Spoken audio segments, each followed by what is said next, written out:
সুন্দর সুন্দরীরা এবং আমার অনেক কথা বলবে, মা কথা বলো না, মা লক্ষ্মী কথা বলো না, আমাকে অনেক কথা বলবে, কিন্তু আমি সে কথা শুনতে পাবো না, কোন উত্তর দিতে পারবো না। তবে সেই দিন আমাকে সাথী হবে। ছোট বাচ্চাদের তারা কাছে নিয়ে নেন, এই বাচ্চাকে দূরে রাখেন। সেদিন আমার সাথী কে হবে বলেন তো?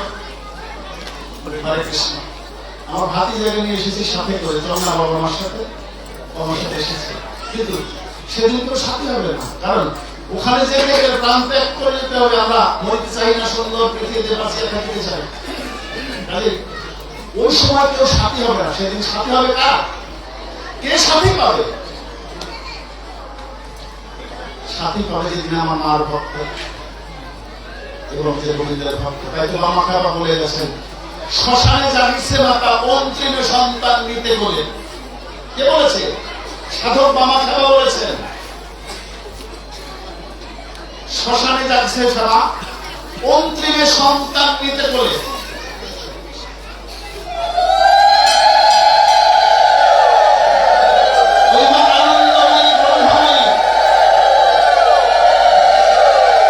বসে আছে চিতার আগুন ভেবে আচলে, শ্মশানে যাচ্ছে মাতা।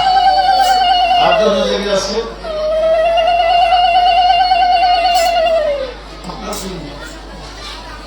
কারণ যেদিন আমরা পৃথিবী থেকে চলে যাব, সেই দিনের জন্য আজকে প্রস্তুতি গ্রহণ করতে হবে। আমার মাকে বলতে হবে, জ্বালাবেন না, এখানে জ্বালাবেন না, এগুলো জ্বালাবেন না।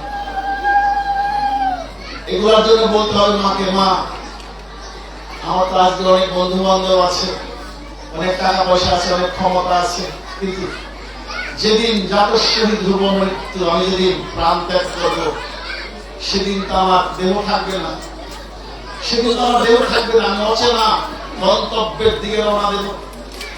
সেহেতু তোমার কাছে আমার প্রার্থনা, মা, যেমন তুই এই জগতে মায়েরা 10 মাস 10 দিন সন্তানকে গর্ভে ধারণ করে মৃত্যুর সাথে পাঞ্জা লড়ে সন্তান প্রসব করে, তারপরে মা কষ্ট পায় না, তদ্রূপ মা তোমার কাছে নিবেদন, মা আমি যেদিন পৃথিবী থেকে আমি প্রাণ ত্যাগ করবো মা ব্রহ্মময়ী, সেদিন যেন আমি তোমার দর্শন লাভ করতে পারি। তুমি যেন কৃপা করে আমার সামনে দাঁড়িয়ে যায়, ওর ভয় নেই, আমি কাছে আছি। যেমন জীবদশায় মা বাবা সন্তানকে বলে ভয় নেই, কিসের ভয়, আমি তো কাছে আছি।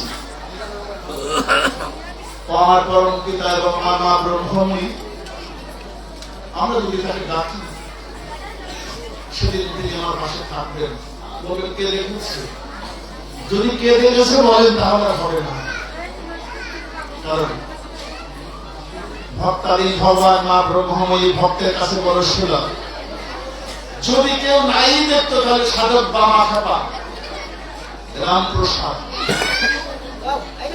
এরা কি করে এত সাধক হলো? কি করে রামপ্রসাদকে মা নিজে হাতে খাওয়াই দিয়েছিলেন?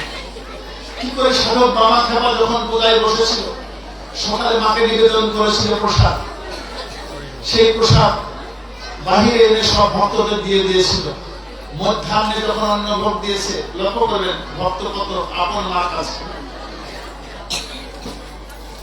মধ্যাহ্নে ভোগের ডালা সাজিয়ে মাকে ভোগ দেওয়া হয়েছে তারা বিছে।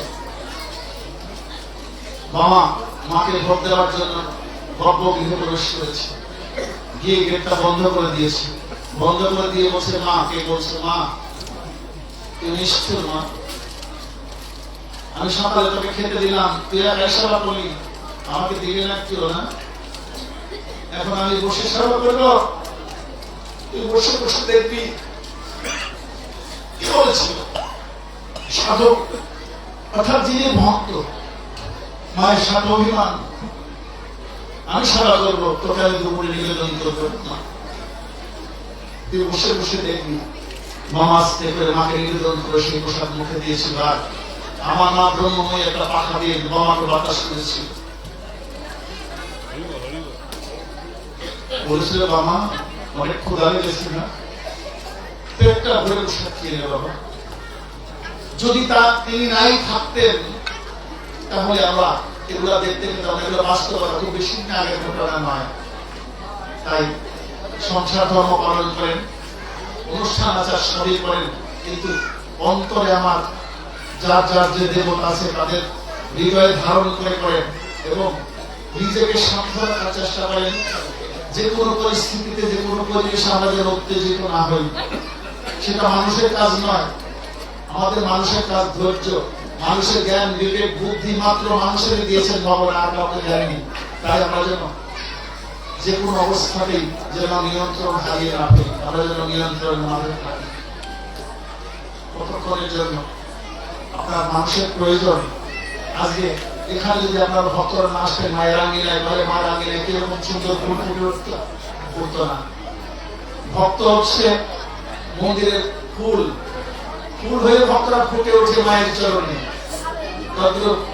আপনারা তো পুষ্প হয়ে মায়ের চরণে ফুটে উঠেছেন। যদি ভক্ত না থাকতো তাহলে কি আঙ্গিনাটা সুন্দর থাকতো?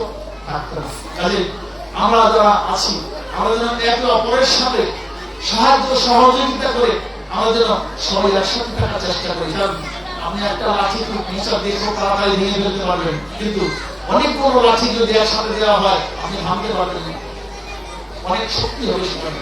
আমরা যেন নিজেদের সাথে সুন্দর সম্পর্কটা রেখে আমরা যেন এক জায়গায় সবাই থাকি এবং ছোটখাটো সমস্যা ঘটবে সেগুলো যেন আমরা আলোচনার মাধ্যমে যেন সমাধান করে ফেলি। আমরা যেন উত্তেজিত না হই, আমাদের যেন ঐক্যতা, আমাদের একতা যেন ভঙ্গ না হয়, সেই জিনিসটা আমাদের লক্ষ্য রাখতে হবে। আসুন আমরা এখন প্রবেশ করব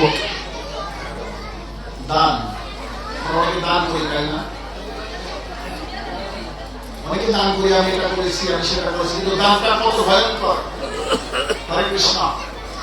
দানটা কত ভয়ঙ্কর হতে পারে! কুরুক্ষেত্রের যুদ্ধে বড় দাতাকে ছিল, আজও তার নাম আমরা বলি দাতা কর্ণ, তাই না? দাতা কর্ণ তিনি সারা জীবন দান করেছিলেন অকাতরে।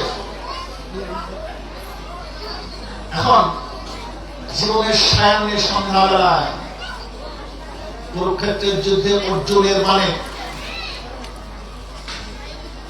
তিনি মৃত্যু পথযাত্রী। কিন্তু অর্জুন কিন্তু কর্ণের ভাই ছিল, ছোট ভাই।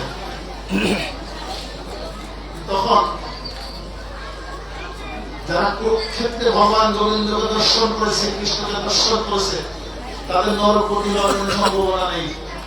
তারা কৃষ্ণ। এবং যারা এই মাতৃ আঙ্গিনায় এসে কিছুক্ষণের জন্য সব ভুলে আমার মার চরণে নিজেকে জবা পুষ্প মনে করে যদি নিবেদন করতে পারে, তাহলে তারও নরকের হয়নি। কারণ আপনি তো মা চরণে দিয়েছেন, মা আপনাকে রক্ষা করবে।